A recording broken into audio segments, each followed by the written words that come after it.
सुनिए बेटे, bank rate क्या है? बैंक रेट का सीधा सा मतलब यह है, पहला पार्ट है क्वांटिटेटिव इंस्ट्रूमेंट का, please. Bank rate, bank rate बोले तो the rate at which RBI lends money. RBI क्या करता है? उधार देता है। किसको? RBI lends money to the commercial banks.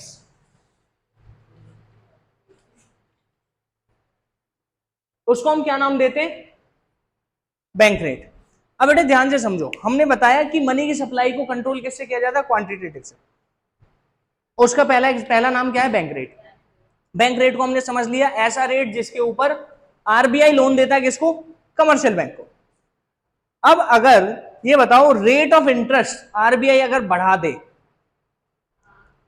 RBI ने रेट ऑफ इंटरेस्ट बढ़ा दिया, तो कमर्शियल बैंक को लोन महंगा मिलेगा या सस्ता मिलेगा? महंगा मिलेगा। और अगर कमर्शियल बैंक को लोन महंगा मिलेगा तो आपको सस्ता देंगे या महंगा देंगे? आपको महंगा देंगे। जब आपको लोन महंगा मिलेगा तो आप लोन लेने की इच्छा रखोगे या नहीं रखोगे? नहीं रखोगे। और जब आपको लोन लेने की इच्छा नहीं होगी तो आप लोन लोगे या नहीं लोगे? नहीं लोगे। और जब लोन नहीं लोगे तो पैसे की कमी होगी या नहीं होगी? जैसे ही आपके पास पैसे की कमी हो गई, इसका मतलब मनी की सप्लाई कम हो गई, मनी की सप्लाई रुक गई। और मनी की सप्लाई अगर कम होती है तो क्या कंट्रोल करते हैं हम? इन्फ्लेशन या डिफ्लेशन? इन्फ्लेशन। इन्फ्लेशन। मनी की सप्लाई कम करते हैं तो क्या कंट्रोल होता है? इन्फ्लेशन। याद करो बेटे, अगर इन्फ्लेशन, प्राइस बढ़ रखे हैं तो मनी की सप्लाई को क्या करना है? कम करना है। तो मनी की सप्लाई कम करने से क्या कंट्रोल होता है? इन्फ्लेशन। समझ गए सारी की सारी चेन? जैसे ही अब देखो बैंक रेट बढ़ा, इंक्रीज इन बैंक रेट। बेटे ध्यान से सुनिए, बैंक रेट अगर बढ़ गया, इंक्रीज इन, जैसे ही बैंक रेट बढ़ेगा उससे क्या होगा? Rise in cost of capital. बेटे कॉस्ट ऑफ कैपिटल का मतलब पैसे की जो कीमत है ना बैंक्स के लिए, वो बढ़ जाएगी। मैंने बताया ना, जैसे ही बैंक रेट बढ़ेगा, कमर्शियल बैंक्स को लोन कैसे मिलेगा? महंगा मिलेगा, हाई पे मिलेगा। तो उसको बोल दिया rise in cost of capital. Cost of capital बढ़ी। अगर कॉस्ट ऑफ कैपिटल बढ़ेगी तो क्या होगा? Rise in market rate of interest. Market rate of interest, market rate of interest बढ़ जाएगा, सबको लोन महंगा मिलेगा। जैसे ही बेटे मार्केट रेट ऑफ इंटरेस्ट जैसे ही महंगा होगा, उससे क्या होगा? Decrease in money supply. क्या डिक्रीज हो जाएगा? Money supply. मनी सप्लाई जैसे ही डिक्रीज होगा तो क्या कंट्रोल करते हैं हम? जल्दी बताइए। Inflation controlled. बेटे ये बात समझ में आ रही है? पक्का? ऐसे ही देखो, अगर हम डिक्रीज कर दें, decrease in bank rate, bank rate में क्या हो रहा है? डिक्रीज। समझिए ध्यान से, बैंक रेट जैसे डिक्रीज होगा तो क्या होगा?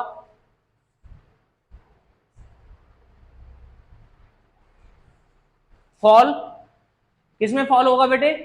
Fall in cost of capital. Sir क्या मतलब हुआ इसका? आरबीआई ने बोला पहले आपको हम 10% के रेट से देते थे ना लोन, कमर्शियल बैंक को बोला अब हम 5% के रेट से देंगे। यानी कि कमर्शियल बैंक्स को लोन सस्ता मिलेगा।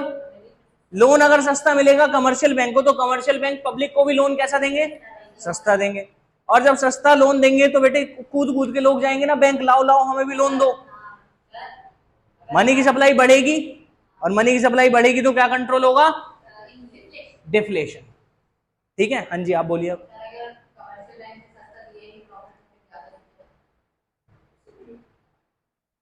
कमर्शियल बैंक्स के पास एक गाइडलाइंस आएंगी आरबीआई की तरफ से, मजबूरी है उन्हें रेट कम करना ही पड़ेगा। समझ गए बात को? ऐसे नहीं करेंगे तो लोग लेंगे। हाँ जी, लोग, क्योंकि मोटिव है ना हमारा क्या है, आरबीआई जो है, आरबीआई का मोटिव क्या है, डिफ्लेशन को कंट्रोल करना।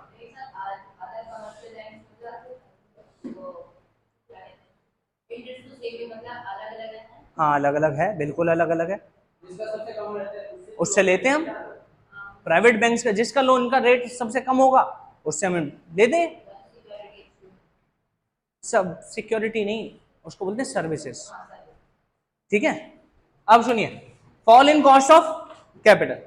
जैसे ही बेटे कॉस्ट ऑफ कैपिटल में फॉल होगा, इससे क्या हो जाएगा, fall in market rate of interest, market rate of interest. और जैसे ही बेटे मार्केट रेट ऑफ इंटरेस्ट कम होगा, आपको क्या करना है फिर, इंक्रीज इन मनी सप्लाई। बेटे कुछ भी रटना नहीं है, अगर आप रटोगे तो बेटे आपके पास फिर रटने के लिए 6 चीजें इसमें हैं, 6 टोटल, ये बैंक रेट को लगा के टोटल कितने हो जाएंगे, 6। क्वांटिटेटिव के अंदर 6 है और क्वालिटेटिव के अंदर 3 है, टोटल कितने हो गए, 9। और 9 के फिर सब पार्ट कितने, 2-2, टोटल 18 चीजें रटनी पड़ेंगी। तो बेहतर ये है क्या कर लो, इसको समझ लो बेटे, फील कर लो। ठीक है, इंक्रीज इन मनी सप्लाई, जैसी मनी सप्लाई इंक्रीज होगी तो क्या होगा, डिफ्लेशन कंट्रोल।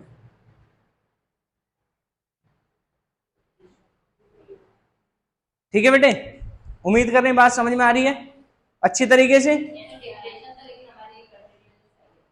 डिफ्लेशन हमारी कंट्री के लिए सही है, बहुत अच्छी बात बोलिए बेटे। आप थोड़ा सा आप दिमाग लगाना, डिफ्लेशन सही है या फिर गलत है। आप एज अ कंज्यूमर सोच रहे हो सारी चीजें, ठीक है, आप एज अ प्रोड्यूसर सोचो। अब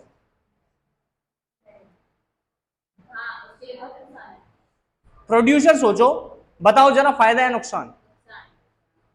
आपने प्रोडक्शन किया बेटे 50 रुपए पर यूनिट, डिफ्लेशन हो गया, सारी चीजों के प्राइस कम हो गए, 15 रुपए में बेचना पड़ रहा है, फायदा है नुकसान, नुकसान।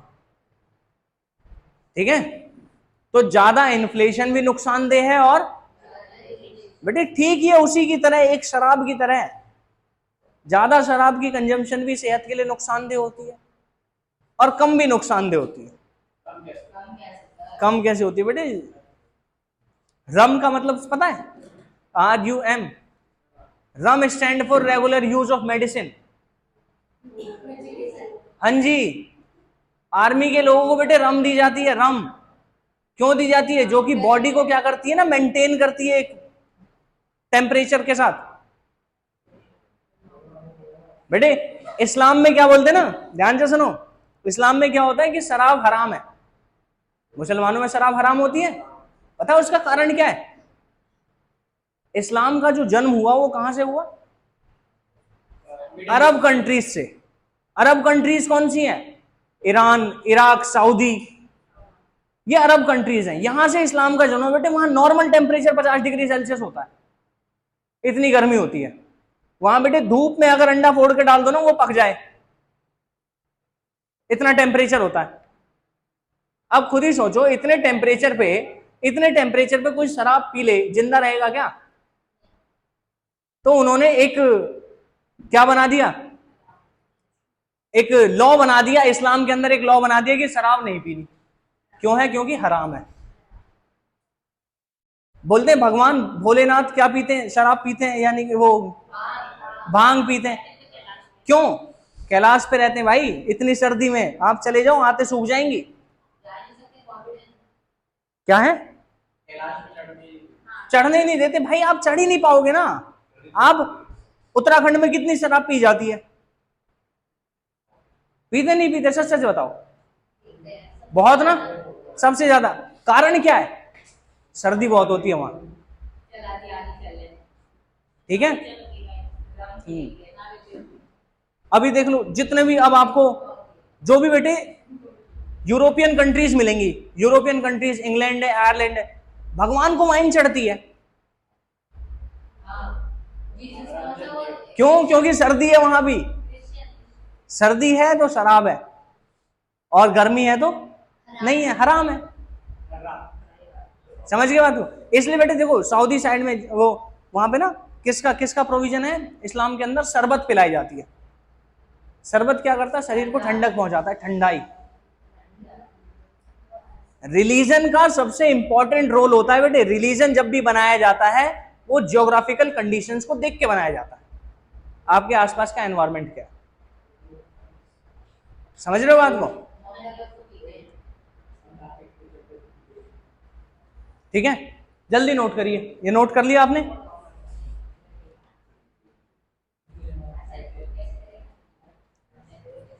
मिटा दूं?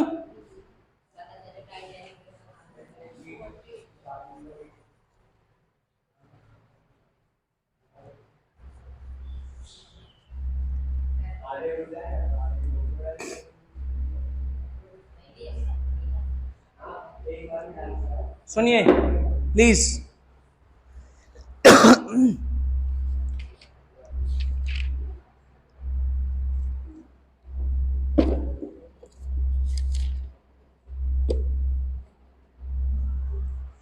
सेकंड है बेटे हमारे पास, सेकंड क्वांटिटेटिव, वो है ओपन मार्केट ऑपरेशन।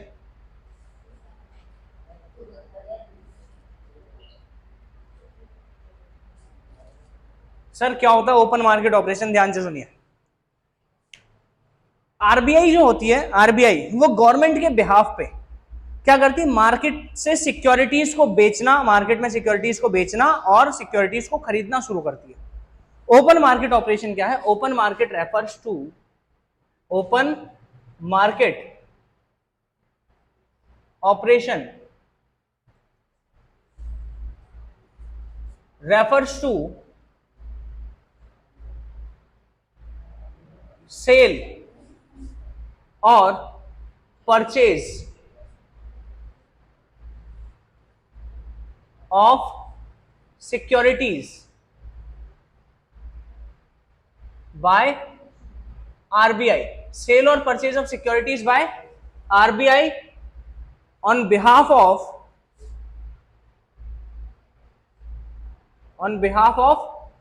गवर्नमेंट। बेटे सरकार के बिहाफ पे सिक्योरिटीज को खरीदना और बेचना क्या कहलाता है? Open market operation. अब सुनिए बेटे, बात ऐसी है, सिक्योरिटीज क्या है? आपने एनएसई का नाम सुना है? एनएसई, एनएससी नहीं, वो ई छोड़ दो, अब सी की बात करो। NSC, national saving certificate.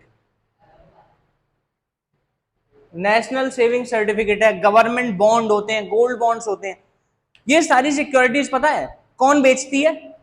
सरकार बेचती है। सरकार बेचती है और इसको बेचने का काम कौन करता है? आरबीआई करती है। मैं बेटे मैं हूं आरबीआई, ध्यान से सुनना। मैं आपको क्या करता हूं? ये सिक्योरिटीज बेचता हूं। जब मैं सिक्योरिटीज बेचना शुरू कर रहा हूं, यानी कि आप लोग उस सिक्योरिटीज को खरीदोगे, सस्ती बेच रहा हूं, फायदा है आपका। बेचूंगा तो आप लोग क्या करोगे? उस सिक्योरिटीज को खरीदोगे। जैसे ही आप ये सिक्योरिटीज खरीदोगे, मैंने आपकी जेब से पैसा निकाल लिया बेटे। ध्यान से समझो एक बार, ये जो सिक्योरिटीज है, कुछ डॉक्यूमेंट्स बेच रहा हूं। ये सिक्योरिटीज मतलब ये समझ लो कुछ ऐसी स्कीम है जिसके ऊपर आपको फ्यूचर में फायदा होगा। आपको अच्छे रेट से क्या मिलेगा? ब्याज मिलेगा। या कोई ऐसा सर्टिफिकेट है जो आज मैं आपको 500 रुपए में खरीद रहा हूं, 500 रुपए में आप मुझसे खरीद रहे हो और फ्यूचर में मैं 1000 रुपए दूंगा उसके, आपका फायदा होगा उस सिक्योरिटीज के ऊपर। तो अब बताइए, मैंने आपको जैसे ही ये सर्टिफिकेट बेचा तो आपने वो सर्टिफिकेट खरीद लिया। जैसे ही आप लोग वो सर्टिफिकेट खरीद रहे हो, आपकी जेब से पैसा निकल रहा है नहीं निकल रहा? गवर्नमेंट ने आपकी जेब से पैसा खींच लिया अपनी तरफ। क्या थमा दिया? एक कागज, एक कागज का टुकड़ा दे के पैसा ले लिया।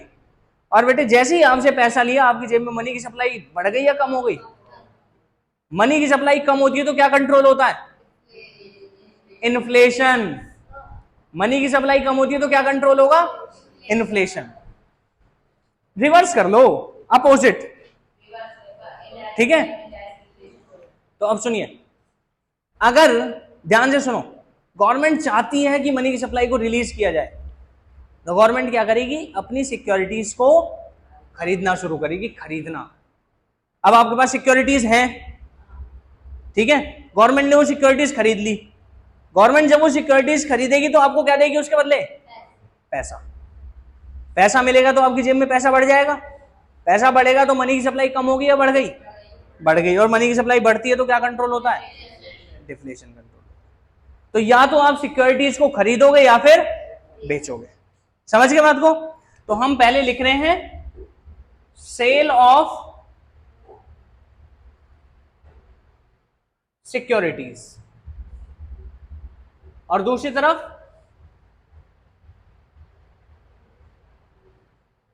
परचेज ऑफ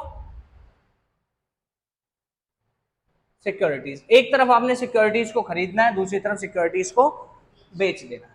ठीक है, अब बेटे सेल करने से क्या होगा, ध्यान से समझेंगे।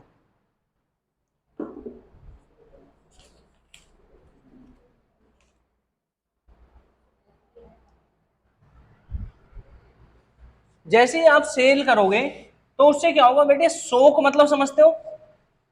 सोख मतलब सोखना, एब्जॉर्व कर लेना।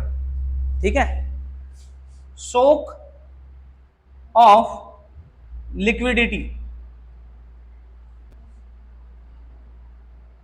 Of public. जो पब्लिक की लिक्विडिटी है उसको क्या कर लिया? कम कर दिया, क्योंकि आपकी जेब से पैसा खींच लिया गवर्नमेंट, तो लिक्विडिटी कम हो गई। और जैसे ही बेटे लिक्विडिटी कम होती है, fall in capacity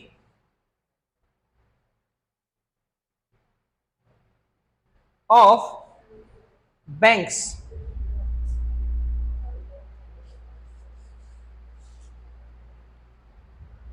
of money creation.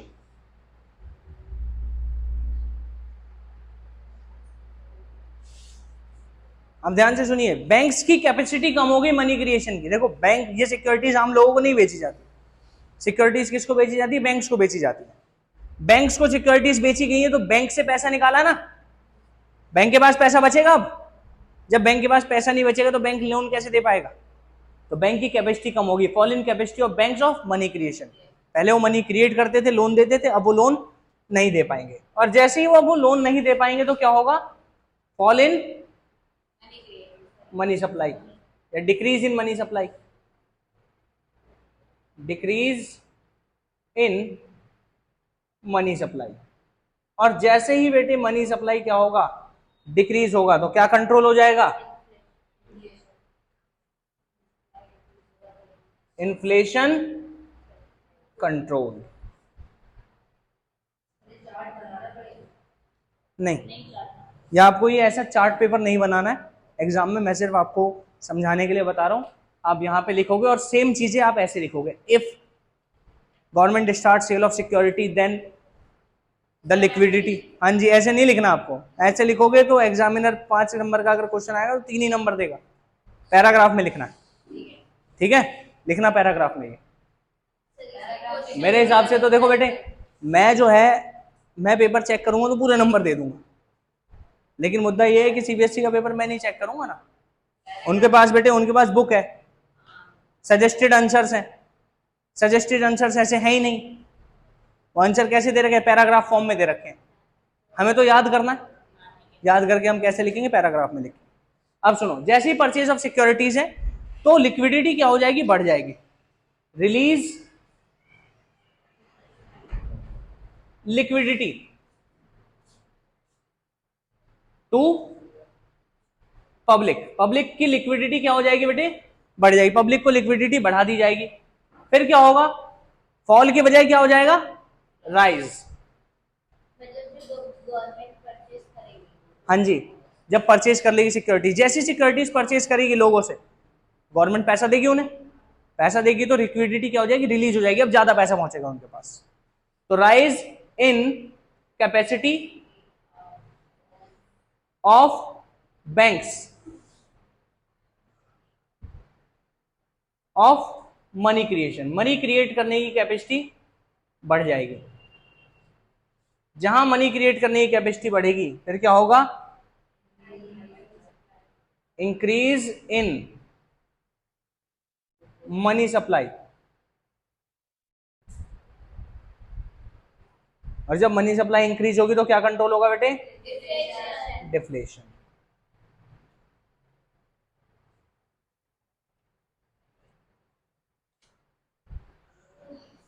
कोई भी ऐसी बात जो बेटे आज की क्लास की आपको समझ में आई हो? सारी? चलिए बहुत अच्छी बात है। अब हम आपसे मिलेंगे कल अकाउंट्स की क्लास के लिए।